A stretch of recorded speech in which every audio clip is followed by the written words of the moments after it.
y'all. Welcome to this week's edition of WCS Sports Connection. Tate, I'm glad you're back, brother. Happy New Year. Happy New Year. Hope you had a restful trip and all the things that you do while you were on assignment. But I'm so glad you're back. We're going to talk basketball. I know that you've been studying up on this.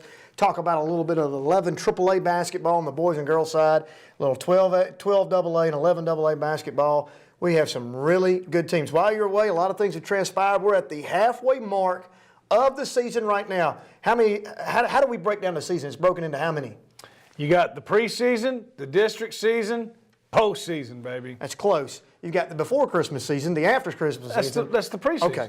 I didn't know what you were talking about. And then, we even gave you a shout out on the radio Saturday. It doesn't matter. Halfway point right now. Everybody has played everybody at least once in 11 AAA. The standings are wild. Let's get straight into it. But before we do, one big shout out of the week. Garrison Mathews. Did I draft him or did you on my old Wilco team? Mr. Producer's going to have to check on that. No, I know. I did. I have him. That's great. I'm glad He's that on you my did old Wilco team. But do we need to go down the whole list? Are we going to rehash that? We don't have to. We're going to pull the scab Why off? don't you go ahead and Okay, Garrison Mathews, Franklin High School, former Rebel, now Lipscomb Bison, has broken the all-time scoring record for the D1 era for Lipscomb University at 2,006 points. Plenty of games left in the season. He's averaging well deep into double digits, if not 20 or more a game. This guy's had an unbelievable career. Yeah. Congratulations to him. Do you know who the all-time scoring leader is before the NCAA era? I do. Hutchison. Nope. I tell you who broke Hutchison's record. That's right. Mark Campbell played with him as a guard, Union. Matter of fact, 600 career win for him at Union. His post guy, black hair, I can see him right now playing his day in the Pierce. Thank you, John Pierce. Yeah. Played at NBA? FRA. FRA. And now is the coach at FRA. But Great. Yeah, that's Great. That's big time. That's big time stuff. Fantastic. Man. And he's doing that in the NCAA. That's yeah. They're playing that's a little great. bit tough. 2006 points, Garrison Mathews. That's all we need to know right now. D1 era. Girls, Brentwood 13-5, 6-2, beat Independence on Friday night. Independence moves to 4-12, 2-6. 54-49 for the Lady Bruins. Keep an eye. Keep this team on your radar, Tate, as we go into the second half of the season, if you will. Osgood, 16 points, 6 rebounds, 3 assists. The Trucial twins, Emily with 7, Delaney with 10. Sophie Roston, 14.7 rebounds, 3 blocks. If you haven't beaten the Lady Bruins, you better get it in this year, because I'm telling you, for the next probably 2 years, this is going to be a Franklin-Brentwood showdown all the way through. They're young, sophomores, juniors. It's going to be fun to watch. Yeah, they are. They're fun to watch play, and they you can tell by the end they're starting to play really well now. Like you mentioned, they're young and starting to gel a little bit. And I'm pretty sure Osgood had 6 steals in there as well. That's a pretty good night. Have you had a chance to see her play yet? Not yet. I will. So I think Brentwood owns the top 2 most improved players. You know, I talked about Ben Mills and how he's the most improved on the boys' side. You go and watch Amelia Osgood. We knew Amelia was going to be good. She had a great freshman year. Nothing, but whatever happened over the summer, whatever's happening to this point, she looks like a totally different player. Her confidence is up. Her ball handling is fantastic. You know, you don't see a lot of girls handle the ball like she does, crossing over between the legs, doing the things that she does. You know, she's left-handed, she's shifty on all that stuff. Just a really good player. Yeah, she is. And then you mentioned the Trucials, 17 between the 2 of them. So a lot of anytime they have 33 points with those 3, that's going to be a tough out. Coach Miles Thresh told me there's a lot of traction picking up for those 3 girls on the recruiting trail. Good. And rightfully so. Ravenwood 8-7, 4-4 versus Centennial, 2-11, 1-9. Coach Simmons is really undermanned right now. We have Harden's out with injury, potentially for the remainder of the season. A lot of things, just it's tough when you lose some of your best players. Ravenwood looking pretty good, though. They're playing better. They've got some players back now from injury. Jazz Harmon being one of those girls for the Lady Raptors. 68-22, big win for that. Centennial has Page and Ensworth this week. Ravenwood has Franklin. Huge game this week for them. That's sitting right there in that 4-5 range for Ravenwood. Franklin won that first round game, the first half. Now Ravenwood looking to return that favor, but Coach Mariska Harris's team playing really well. Yeah, I think so too. Right at 500 in the halfway part, and like you said, they're healthy for the first time in a while, and obviously lost some big pieces from last year, so that thing took time. I think Ravenwood this next half, the next go around, I think they're a team to watch out for. Summit 8-6, 5-3. They played at Dixon County. Dixon County moved to 12-3, 5-1. Lady Spartans lost 59-32. Lady Spartans had been playing really good. Kind of faltered a little bit here in the last couple of games, but their strength of schedule, when you start looking at those last couple of games, kind of ramped up. You had, you played Franklin in there. You played and got the win. Marley Anderson hit the last second shot to beat the Lady Rebels at Franklin. Then you played Dixon. You are battle tested. There is no doubt about it. There are no off nights with the exception of maybe one game that comes to mind. And both those boys and girls teams combined are 0 for right now. So we'll talk about that in a minute. But really, there's not a night off. No. You look at Centennial's record and everybody's like, well, Centennial ain't going to win another game. Well, you know what? They beat Nolensville the other night. If Nolensville was in this league, Nolensville would be in the top 4, guaranteed. Oh, without a doubt. And, outside of Brentwood's record, you look at the rest of them, they're all right there, about 8-7, 8-6. And Summit just 2 weeks ago, 3 weeks ago, was tied for first place. So that's how tight it is. The Dixon County loss, and I'm not surprised that they lost that game. They could have. I think that game could have gone either way. I know Coach Goodwin wasn't very happy about the point differential, but I think that when they play again, I think that game will be closer than that. Summit and Ravenwood both. Like we talked about earlier, I think they could be anywhere from 5th or they could end up being 1st. You know what I'm saying? I think those two especially have the biggest potential for swing. Dixon County, actually, I said 5-1. They're 7-1 right now. The million-dollar question comes on the second half of the season. The only loss coming from the Lady Patriots of Page. Does Dixon County pick up another loss on the girls' side? I think so. When do they play Brentwood again? Well, I think I don't have it sitting in front of me, but you got to think that Brentwood's going to have something to say about that. It's a close game. You got to think that potentially the Page game would be a very tight race. It's going to be for first if it kind of falls out the way it is right now. The way the Lady Patriots are playing, you got to think they're going to win. So that hypothetically, if Brentwood and Page both win, that puts them at 3 losses. That gives Brentwood a chance to slide in that 2 spot. And if they could beat Page, you never know what's going to happen. This thing could end up being a 3-way tie at the end. You got to think Summit's going to have something to say about that. I think that Franklin is a matchup nightmare for a lot of people. They're going to keep it. They're going to grind this thing out. They're going to figure out the best way to try to win a game and keep themselves in it. They've stayed in just about every game they've been in, win or loss. So, I mean, it's just one of those things that these top 5, 6 teams, Ravenwood now being healthy, these top 6 teams is going to be it's going to be a crapshoot. Yes, it is. It's going to be fun to watch.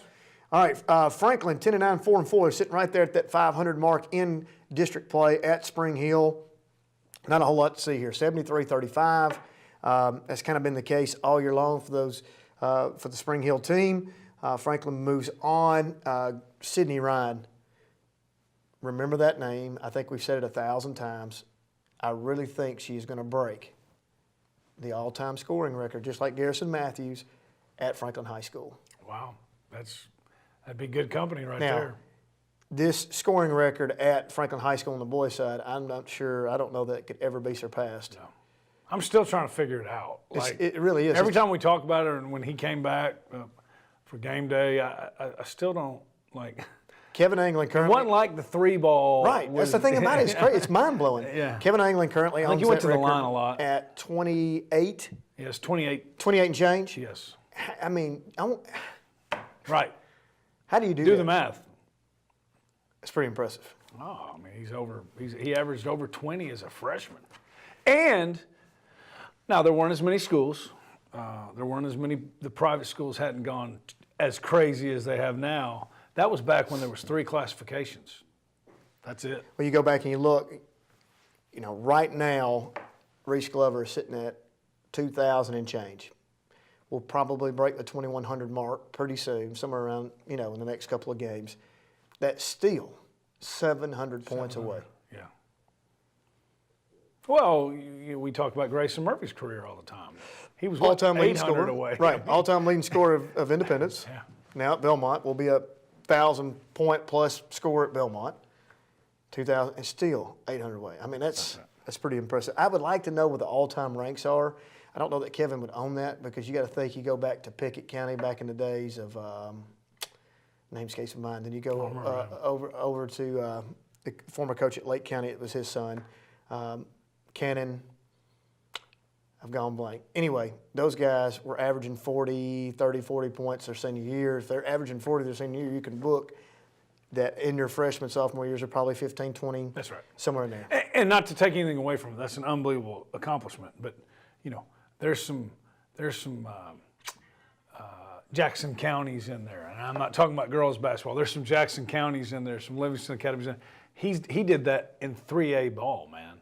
That's true. They were playing the Metro teams all the time. I was mentioning Pickett County. That would have been single A ball. That's right. But you're talking AAA ball, the best of the best back in the late 80s. Yeah. It's pretty impressive. Yes, it is. Page, 18-3, 7-1. Coach Ron Brock's team is absolutely rolling. That's impressive. They beat Overton 76-22. Listen to these numbers.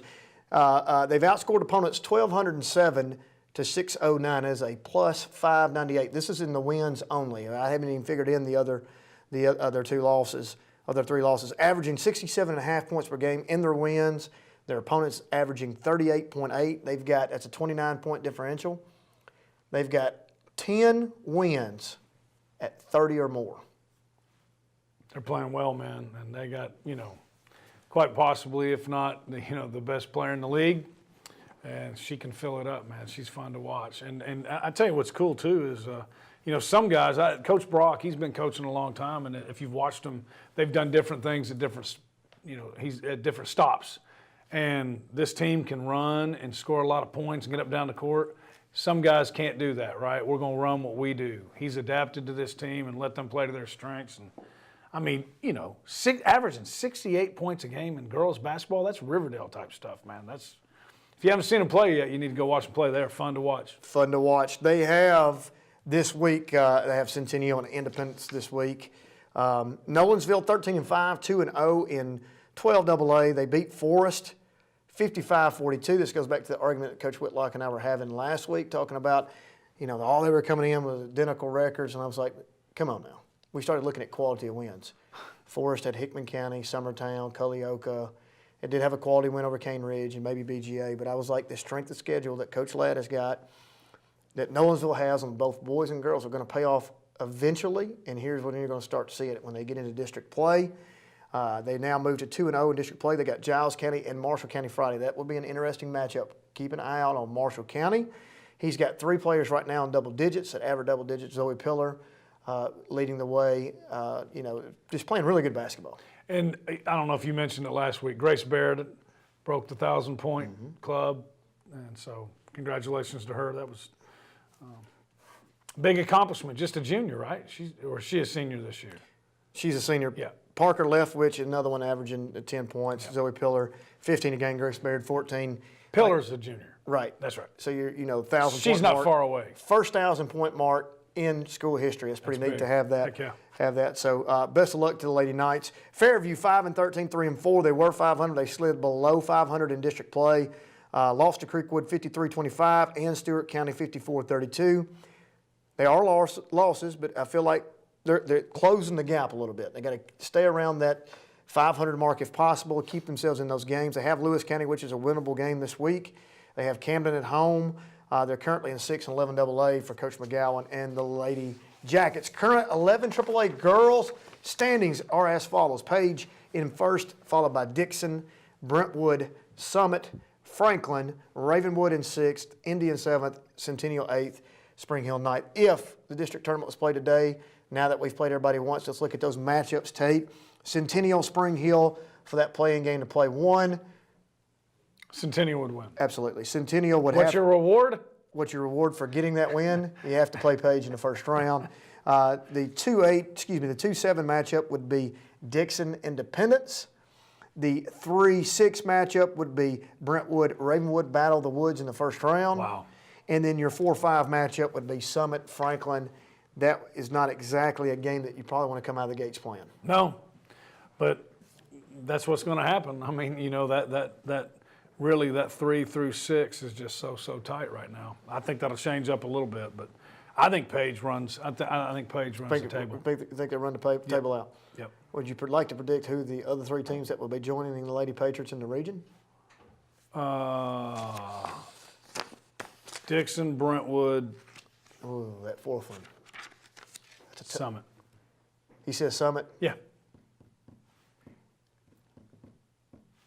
That's a good pick. That's a solid pick. I've thought about this a million different ways. I have said this. Sydney Ryan being on your team is deadly. She's good. Coach Wild hanging right there. I feel like there's going to be somebody upset. We have yet to have a straight seeding region. It's like the 5-12 matchup in March. Always somebody. The 12 always gets somebody. Somebody's getting it. I feel like this year, no different. Somebody upset somebody. I think the Lady Rebs may squeak they're in. They might squeak in. I don't know. It's tough to say. That's why we play the game. And what do we know anyways? Here we go. Boys side. Brentwood Bruins, 15-4, 7-1 in district play. Independence, 6-11, 2-5. The Bruins beat Independence 57-45. Let me say this about Coach Kyle's team. The Independence Eagles are one of those teams you do not want to see.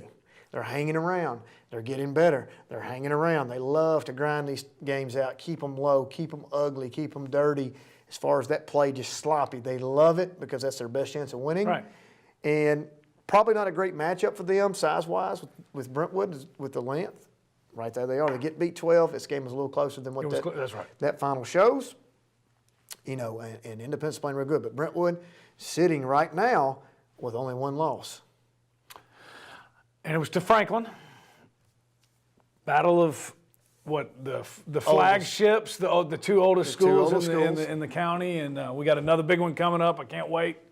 But yeah, I mean the one loss is to Franklin. They played 3 times last year, right? Franklin won 2, Brentwood won 1. I think that's probably how that's going to be this year. I don't know. We'll see how this next one goes. But clearly, I think, don't you, the best 2 teams. Not that there can't be an upset. Obviously, Centennial has already proven they're a matchup nightmare, it seems to be, for Franklin. But For everybody. yeah, for everybody. But I think they're clearly the 2 best teams. The other ones are right behind them. But and the thing that they just the length and the height, that they are such a matchup problem, man. Brentwood High is for just about anybody. They're so dang long. Well, you've got arguably the co-MVP, second, some would say first, best player in the league right now, and Jack Thurman. I think he's on my All-Wilco team too. That's fantastic. I think Reese Glover is too. Golly. Oof. All right, go ahead. Jack Thurman averaging 16 points per game. Mr. Producer, we're going to come back to this at some point in time. We've got to rehash this All-Wilco team. Anyway, Jack Thurman shoots a very high percentage inside the three-point line. I'm talking 50, 40, high 40s, 50s. Anytime you can shoot above that 40% mark from the twos, really good. He's really high percentage right there at elbow. He probably shoots a pretty decent high percentage at the three-point line as well. Then you've got Ben Mills, double-double machine. You've got Cole Massey, the assassin from out behind the line in the corner over there, shooting high percentage three-point line. Then you've got Preston Moore, the point guard that keeps everything together. Speaking of Preston Moore, here's the WCTV Play of the Week, Brentwood versus Indy. There. And the 3 attempt falls short, and here come the Bruins. Quick spin move by Moore. And the senior guard, all 5'9" of him, despite all of that height for Brentwood, he is the leading scorer now for the Bruins. See, right there's a prime example. He picks and chooses his spots. Nice little whirling dervish in for the bucket there. He had 14 points in that game, really good. Was second behind Thurman in scoring. Harry Lackey's also another player on that team that's really good. The Windley, the younger, David Windley's younger brother, playing. McPherson's playing. He's got the pieces of the puzzle there for Brentwood. Independence, though, Matt St. Charles, keep your eyes open for that team in Independence Eagles. Ravenwood 6-9, 3-5. Centennial 11-7, 5-3. Just did not come out of the gates like they needed to. Kept this thing kind of slow, kind of ugly, which is what Coach Whitlock's had to do. He didn't have the speed that a lot of these teams have. Matter of fact, was up 6 or 7 points at one point in time in the first quarter before the Cougars kind of woke up. And when they came roaring back, Trey Carlton and crew never looked back. Yep, they did. And you mentioned it, Coach Whitlock. He doesn't try to make any bones about it. The way they can beat these teams is to keep it low, kind of like Indy, grind it out. And once Centennial got a little momentum and got to running, it was not good for the Raptors. And a lot of different matchup problems, but I think Centennial is a real matchup problem for Ravenwood. And Trey Carlton, it's a broken record. We've been talking about it for 3 years now. The guy, And he's not the only one. He's not the only one. No. You got Isaiah Poore. You got all those kids. They play really hard. I've seen Trey Carlton play better this year than I have all year long. His decision making, his IQ is out the roof right now. He knows when to go hard. He knows when to kind of pull that out and not press the situation as far as being a solid point guard. He will make, hopefully, a college very happy someday, and being a point guard on that team. Chase Siebert for Ravenwood had 16 as the Cougars won 59-39. Summit 5-8, 3-5 versus Dixon. Biggest win for Coach Josh Goodwin and Old Sparty. Huge upset over the 10-7, 4-4 Dixon County team, 61-49. Keep an eye out. They're scary, man. Caleb Jolly, 14 points. Destin Wade, 13 points. Hayden Turner, 10. It's good to have Hayden hit that double-digit mark because he can shoot the ball pretty well, and they're going to need him to shoot the ball because the twins, Destin, Keaton, Wade, are going to do their thing. They're going to get double digits. They're going to have double-digit rebounds. They're going to bring pressure. They're going to get tips on the offside. See, all this stuff doesn't even make the stat sheet. They're going to get their hands on that stuff. They're going to create nightmares defensive-wise for those teams that they play. They just got to have those other guys around them play solid. And they play like a team. They're unselfish. Everybody on that team, they play hard. I would really, really hate to play this team. Now, I've argued with another coach in our district about this that feels like, well, they're young and maybe not as strong as some of these older guys, and eventually. Yeah, but they're athletic. But are you kidding me? Let's see that first round. Well, here's the thing. They've only played 13 games together, right? Because, they're young. They're young, but they're athletic. This is the first go-around through the district schedule. 6 months ago. That's right. That's right. And you can tell this team's starting to come together and get better. And that's kind of like Centennial. The scary thing about Summit and Centennial to me is they are athletic. Well, I missed this the first go-round for the girls, so I'm going to give my first tombstone of the week. First tombstone of the year goes to the Spring Hill Raiders. I'm not here to make light of their team. I mean, I've had some teams in the past as a coach I really struggled with. But I got my first head coaching win ever, my first career win at Spring Hill. And right now they're sitting at 3-10, 0-7. Here's a score. They ran into a buzzsaw the other night. Here's a score by quarter, 26-10 at the end of one. Well, against Franklin. Against Franklin. Yeah. 24-10 second quarter. So at halftime it's 50-20. So we go into halftime, we say, look, boys, this thing's going to be over in 16 minutes. It's not going to stop. It'll be over quick. Second quarter, 22-10. And then 14-5, 86-35. Final score. Here's the interesting number. Glover, 8 points, 5 assists. Reed Kemp, 13 points. Hainsworth, 23. Perfect from the field and from the line, 10-10, 10 for 10 on field goals. Glover doesn't have to score. This is the scary point about the Rebels. Glover has scored 2 times out of the last 3 games in single digits. And guess what? They won them. Won them both. Yeah. Well, that's you talk about Hainsworth. We can't gloss over that. Think about that again. He went 10 for 10 from the field, 3 for 3 from the foul line. Now, that's hard to do in practice. Okay, I don't care who you're playing. Then Reed Kemp, the 13 points, he was 3 for 3 from the 3-point line. Sophomore. And if you listen to Coach Joines talk, he's a big, big part of their success, man. I saw him play last year as a freshman. You remember that. I called you. Who is this guy? You could tell he was going to be a dude. He does a great job running the team from the point, doesn't make mistakes, and also can shoot there as well. And then Bruce was 3 for 4 from 3-point line. Plays the center on his patented 1-3-1 defense, takes charges, offensive rebounds, does a really good job. Team guy. But are the Rebels trending in the wrong direction? You mentioned, though, that I'm asking $1 million question. Are they trending in the wrong direction? I'm just asking. You mean not having Glover score that many? I'm just saying, could it be trending in the wrong direction? Could they peak too early? Do you believe in that? No, I don't. Okay. And then you were talking about that, just so you know. Don't get too worried about it. The night before against Cane Ridge, who I have a lot of respect for, one of the best Metro teams, he had 33. So that's a good point. Don't worry about it. He hasn't lost his touch. Hey, Mr. Producer, he's on my will cup. Reese Glover, he's on my will. Page 8-10, 4-4. The Patriots have won 4 in a row. Coach, no. They beat Overton 37-30. You know what my old rule is? This is 5 in a row, by the way. You know my old rule is first one to what wins? I thought it was 40. It is. They didn't get there. 37-30. They won the game. They have Centennial and Indy this week. Is there a closest to 40? Maybe, yes. Nolensville 10-8, 2-0. beat Forest, one of those arguments I have with somebody else, this is going to be a close one, 69-37. They have Giles County and Marshall County this week. Marshall County for 12AA. That'll be an interesting matchup. I mean, they got a kid down there scoring 85 a game. I mean, it's pretty amazing. Good player, picking up a lot of traction. Mr. Basketball from last year. Yeah, probably going to be again. It's great, 500 team.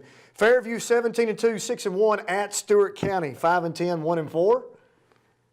They got the most wins. The first team to 15 wins and the most wins in WCS Sports Conference. That's right. The Jackets, 17-2, 6-1. They beat Stewart County 61-35. They've got Lewis County. Hey, Panthers over in Hornwall, get ready, my friends. Lewis County gave them the last loss, by the way, 67-64. That blows my mind. All in. Won't happen again. Won't happen again. Won't happen again. Camden this week as well, and then they are tied with Hickman County, first place of 11 AA for that big showdown to happen next week. Lots of stuff. All right, 11 AAA boys standings in first place. Franklin and Brentwood in second, both 7-1. That's going to be decided by the time this airs, who will be in first place after that game.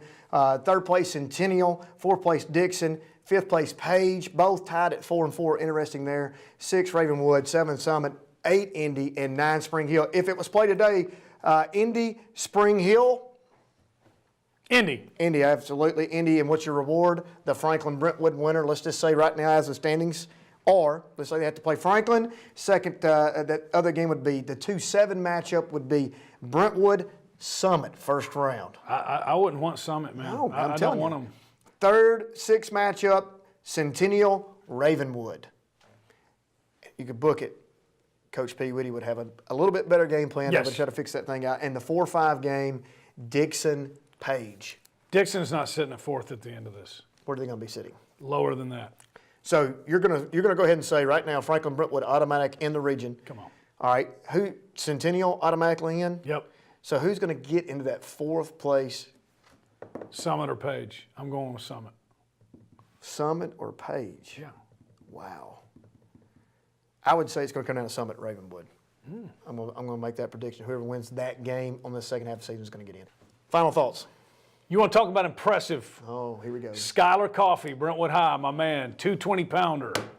He's 39-1 on the year. Wow. Now, 220 pounds. We ain't talking about 39-1, 36 of those 39 victories by pins. Next week, get a full wrestling recap from Tate. Thanks for joining us. We'll see you next time.